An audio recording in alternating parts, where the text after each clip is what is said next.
Guys ఇప్పుడు ఎంతమంది course నేర్చుకుంటున్నారు, ఎంతమంది జాబ్స్ తెచ్చుకుంటున్నారు? చాలామంది చాలా ఫ్రీక్వెంట్గా నన్ను ఇదే పాయింట్ గురించి జేఎన్టీయూలో ఒక 8-9 మందికి 19 లక్షల ప్యాకేజ్తో వచ్చింది, ఒక పర్సన్కి ఏమో 2 కోట్ల ప్యాకేజ్ వరకు వచ్చిందని చెప్పి నేను చెప్పడం జరిగింది ఆ వీడియోలో. చెప్తే కొంతమంది స్టూడెంట్స్ ఏం మాట్లాడుతున్నావు, కొంచెం ఆపు, సరే వాళ్ళ వే ఆఫ్ వాళ్ళ ఫ్రస్ట్రేషన్ వాళ్ళు చూపించారు, నేను కాదనట్లేదు.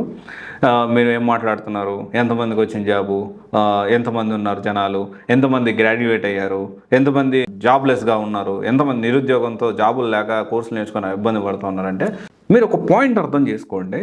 ఎంతమంది ఉన్నారనేది మ్యాటర్ కాదు, ఎంత కష్టపడుతున్నది అనేది మ్యాటర్.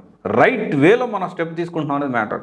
ఏముంది, ఒక ఇన్స్టిట్యూట్లో జాయిన్ అవుతారు, డబ్బులు కడితే నాకు జాబ్ వచ్చేస్తుంది. ఎందుకంటే వాళ్ళు జాబ్ చూపిస్తానని, ఇంటర్వ్యూ చూపిస్తానన్నారంటే ఇంకా జాబ్ వచ్చేస్తుంది ఎంతసేపు. ఎలా వస్తుంది జాబ్? ఎంత కాంపిటీషన్ ఉంది, ఎందుకని మీరు అర్థం చేసుకోరు? ఇక క్లాసులకు అటెండ్ గారు, తర్వాత లింక్డ్ఇన్లో యాక్టివ్గా ఉంటారు, బట్ రీల్స్ మాత్రం పొద్దుస్తమాల రీల్స్ చూస్తూ ఉంటారు. ఎట్లయితే చెప్పండి. నిజంగా మీరు ఒక విషయం గుర్తుపెట్టుకోండి, ఇప్పుడు నిజంగా సీరియస్ క్యాండిడేట్స్కి జాబ్ రాలేదు అంటే వాడు రైట్ వేలో వెళ్ళనట్టు, రైట్ వేలో ఎలా వెళ్ళాలనే దాని గురించి ఆలోచించాలి. నాకు జాబ్ రాదులే అంటే ఎట్లా? జాబ్ తెచ్చుకునే వాళ్ళు 10 మంది, ఇప్పుడు 9 మందికి జాబ్ వచ్చింది ఎగ్జాంపుల్ అనుకుందాం. రీసెంట్గానే ఒక 10 మందికి జాబ్ వచ్చింది, 19 లక్షల ప్యాకేజ్తో 20 లక్షల ప్యాకేజ్తో జాబ్ వచ్చింది. ఆ 10 మందిలో మీరు ఎందుకు లేరు? సరే ఓకే, 19 లక్షల ప్యాకేజ్ అందరికీ రావాలని లేదు, 3 లక్షల ప్యాకేజ్ తెచ్చుకోలేరా? నెలకి 25,000, 10,000తో జాబ్ స్టార్ట్ చేయలేరా? ఇదంతా పక్కన పెట్టేసేసి బ్యాక్డోర్లో ఆడేవాడు జాబ్ ఇప్పిస్తున్నాడు, నేను అక్కడ జాయిన్ అవుతా అంటారు. వాడికి మాత్రం అక్కడ ఇక్కడ తీసుకొచ్చి 3 లక్షలు 4 లక్షలు అప్పు తీసుకొస్తారు. వాడు కరెక్ట్గా స్కెచ్ చేస్తాడు, ప్లాన్ చేసుకొని వెళ్తారు. ఒక స్టూడెంట్ నన్ను అడిగాడు, అన్న ఇవన్నీ కాదు కానీ నాకు బ్యాక్డోర్లో ఎలా స్కామ్ చేయాలో నేర్పించి గైడెన్స్ ఇవ్వన్నా అని చెప్పి ఒకటి అడిగాడు. అతను సర్కాస్టిక్ వేలోనే అడిగాడు పాపం స్టూడెంట్. తప్పనట్లేదు నేను, అలాగే ఉంది. అది చాలా ఈజీ అవుతుంది, కానీ అది కూడా ఒక ఆర్గనైజర్ చేయాలి, గుర్తుపెట్టుకోండి.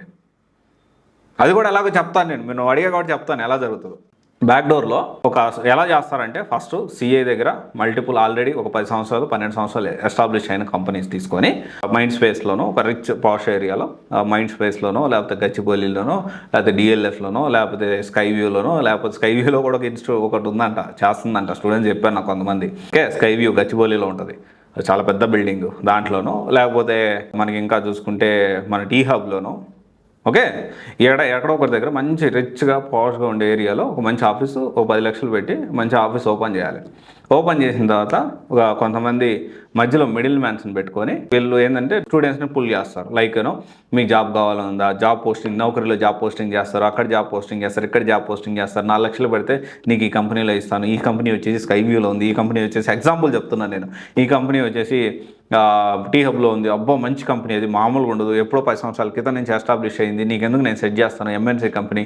ఈ విధంగా చెప్పి పూల్ చేసిన తర్వాత ఫస్ట్ ఏం చేస్తారంటే, జాయిన్ చేసుకున్న తర్వాత కొంతవరకు శాలరీస్ ఇస్తారు ఒక 6 months. ఎందుకంటే వాళ్ళ ఒక టార్గెట్ 10 కోట్లు ఉండొచ్చు, ఇంకోటి టార్గెట్ 20 కోట్లు ఉండొచ్చు. తర్వాత బోర్డు తిప్పేస్తారు, మేము శాలరీ లేకపోతున్నాం, అది చేస్తున్నాం, ఇది చేస్తున్నాం అని. వీళ్ళు ఏం చేస్తారు, అరే అప్పుడు దాకా నమ్మి తీసుకొచ్చిన కూడబెట్టిన డబ్బులు అన్నా తీసుకొచ్చి ఇటు పెడతా ఉంటారు. సో ఈ విధంగా స్కామ్ చేయొచ్చు. దీని రెపల్ కన్సెల్ ఎలా ఉంటుందో తెలుసా? అంటే దీనికి ఎక్స్ట్రీమ్ సిచ్యువేషన్ ఏంటి, మనశ్శాంతిని కోల్పోతారు first point. And definitely legal consequences face చేస్తారు. లీగల్ కాన్సిక్వెన్సెస్ ఫేస్ చేసిన తర్వాత ఒకటే గుర్తుపెట్టుకోండి, అన్యాయంగా సంపాదించిన సొమ్ము అనేది ఎక్కువ కాలం నిలబడదు. రూపాయి వచ్చిన బిజినెస్ అంటేనే కొంతవరకు ఏంది, న్యాయం ఉండొచ్చు, అన్యాయం ఉండొచ్చు, that is whole different story. But business అన్నాక అంటే మ్యాక్సిమం మరీ అన్యాయం చేయకుండా కొంతవరకు జస్టిస్ఫై చేసుకునేలాగా మన మనస్సాక్షికి సమాధానం చెప్పుకునేలాగా బిజినెస్ అనేది ఉండాలి. అండ్ నేను కూడా బిజినెస్సే చేస్తున్నాను, కానీ దాంట్లో నేను ఎంతవరకు నేను సపోర్ట్ చేయగలను అంతవరకు చేసుకుంటూ ముందుకెళ్తున్నాను. కంప్లీట్లీ ఈ విధంగా నేను బ్యాక్డోర్లో స్కామ్ చేసి వెళ్తానంటే ఇక్కడ 2 విషయాలు. వాళ్ళ ఒక్కొక్క జీవితం అంటే ఒక్కొక్క లైఫ్ కదా, ఎంత డబ్బులు తీసుకొచ్చి పెడతారు ఆలోచన చేయాలి. అండ్ అంటే ఎండ్ ఆఫ్ ది డే తప్పు ఎవరిదంటే నేను 100% చెప్తాను, స్టూడెంట్దే. మోసపోయేవాడు ఉన్నంతకాలం మోసం చేసేవాడు ఉంటాడు. స్టూడెంట్ ఎందుకు డబ్బులు కట్టాలి? అరే ఆ 4 లక్షలు నేను కోర్స్ ఎందుకు నేర్చుకోకూడదు? నేను చాలా ట్రై చేశాను. ఒక కమెంట్ నిన్న ఒక సినర్జీ యూనివర్సల్ గురించి చేస్తే ఒక స్టూడెంట్ ఒక కమెంట్ చేశాడు. ఏం చేశానంటే, అన్న మీరు మొత్తం బాగానే ఉంది కానీ స్టూడెంట్స్ తప్పు అంటున్నారు, అట్లా తప్పు అవుతుంది అని చెప్పి. స్టూడెంట్స్దే తప్పు, ఎందుకు డబ్బులు కడుతున్నారు? నీకు దమ్ము ఉంటే చేతనైతే జాబ్ చేసుకో, జాబ్ చేసుకోవడానికి కావాల్సిన స్కిల్స్ నేర్చుకో. ఒకవేళ లేదు, నీకు సెట్ కాలేదా, వదిలేయి. ఎందుకని ఆ షార్ట్ కట్ ఎందుకు? కష్టపడడం చేత కానప్పుడు నీకు రైట్ లేదు. నువ్వు సంపాదించిన డబ్బులు నువ్వు ఖర్చు పెడితే తెలుస్తుంది నీకు. ఆ పెయిన్ వేరేలాగా ఉంటుంది. పేరెంట్స్ హార్డ్ అండ్ మనీ తీసుకొచ్చి ఎవరికో బ్యాక్డోర్ అనగానే డబ్బులు ఎందుకు కడుతున్నావు? అర్థం చేసుకో, ఆలోచించవా?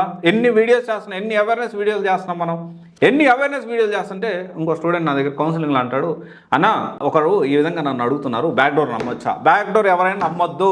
బయటకు రాని కంపెనీలు కొన్ని వందల్లో ఉన్నాయి. ఇంకో లిస్ట్ కూడా వచ్చింది కదా, దాన్ని కూడా నేను లిస్ట్ చేస్తాను. సరే ఏం చేస్తారో చేయనియండి, నేనైతే లిస్ట్ చేసి మీ అందరికి చెప్తాను. మ్యాక్సిమం ఇప్పుడు మంచి విషయాలను షేర్ చేసినట్టు మంచి విషయాలు వాటికి ఎలా ఇప్పుడు ఏదైతే ఎంటర్టైన్మెంట్ షేర్ చేస్తాడో నేను ఆ వీడియో ఖచ్చితంగా నేను చేసి మీకు అప్డేట్ చేస్తాను. చేసిన తర్వాత దానికి సంబంధించి అందరికీ అవేర్నెస్ తీసుకురండి మీరు. నేను ఒక స్టూడెంట్ నన్ను కాంటాక్ట్ అయ్యాడు, ఒక ఇన్స్టిట్యూట్ పేరు చెప్పి, అన్న నాకు 100 మంది మోసం చేశారు, మీరు బయటికి రావట్లేదు.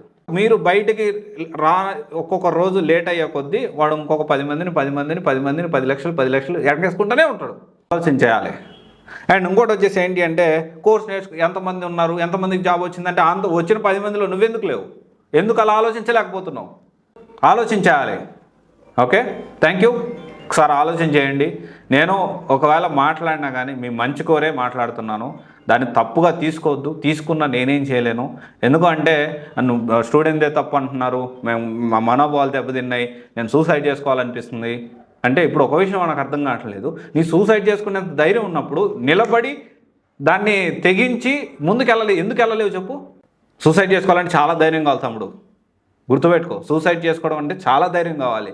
ఆ ధైర్యం ఏదో నువ్వు నీ కెరియర్ మీద ఫోకస్ పెట్టి నేర్చుకోవడానికి ప్రయత్నం చెయ్యి. మనోభావాలు దెబ్బతిన్నాయంట.